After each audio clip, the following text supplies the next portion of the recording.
Hello there. Oh, well done. I'm on. I'm on. Didn't realise that the clock was ticking there. Right. First things first.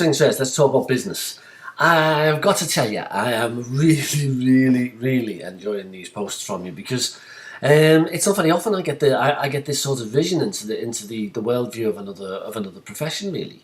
And it is very interesting for me to see, and I am lost in admiration for. I can feel it. I can feel the nervousness that of talking about life as a day-to-day paramedic, and the. I tell you, one of the themes that comes up in these posts again and again, how you seem to feel threatened in your job.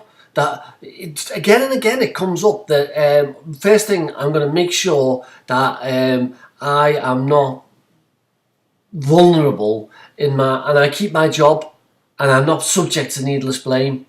This isn't a subject that comes up when I'm talking to nurses in the same degree. It does come up, but I'm noticing this is a very strong theme.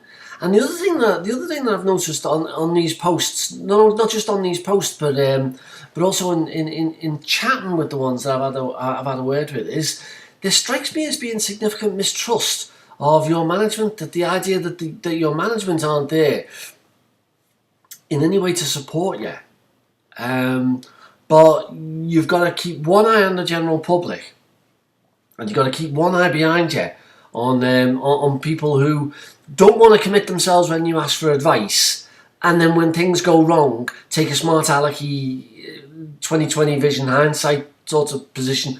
This is just the mood music that's coming across from the posts that I'm seeing. I am not commenting one way or the other. All I'm saying is that this is the sort of thing that I've read. So there were some great posts this week. There were some great posts and some witty posts as well that I really enjoyed. There was one person there who, only one, by the way, who said, well, I'd make a quick assessment of how severe the head injury was. I mean, I've talked about bleeding copiously, but, there's bleeding copiously, little tiny scalp injury, and there's something that looks like an extradural hematoma, at some level, trying to make sense of that.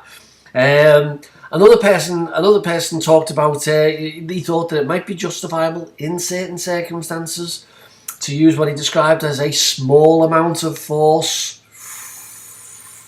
I'm not sure you can divide force into small and large amounts, but and I'm with you, by the way. I'm with you. Don't get me wrong here. I'm not with the boozer, although I frequently am the boozer, but not with the head injury.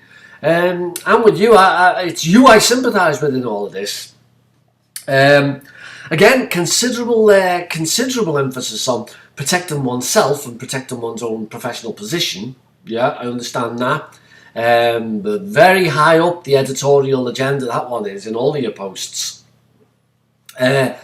I love the person who said that if you made a judgment that the person was drunk and incapable with a head injury, then he said he's going to a hospital.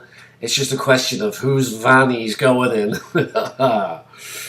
And the other thing I noticed in reading these whole things collectively was how common you all thought this was. That this got the aha. I recognise this from last night. That came across loud and clear. Mistrust of management made that. And the other thing, and I'm not surprised, 1 minute I'm saying I'm surprised how much you're worried about your positions, your own professional positions here.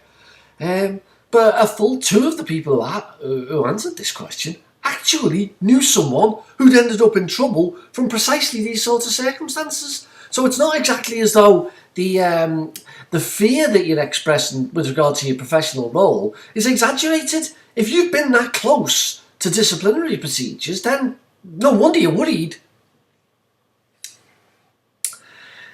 Only one person mentioned the role of friends in all of this. That you might have to ask the friends their opinion or get them to intervene and try and talk the fella down.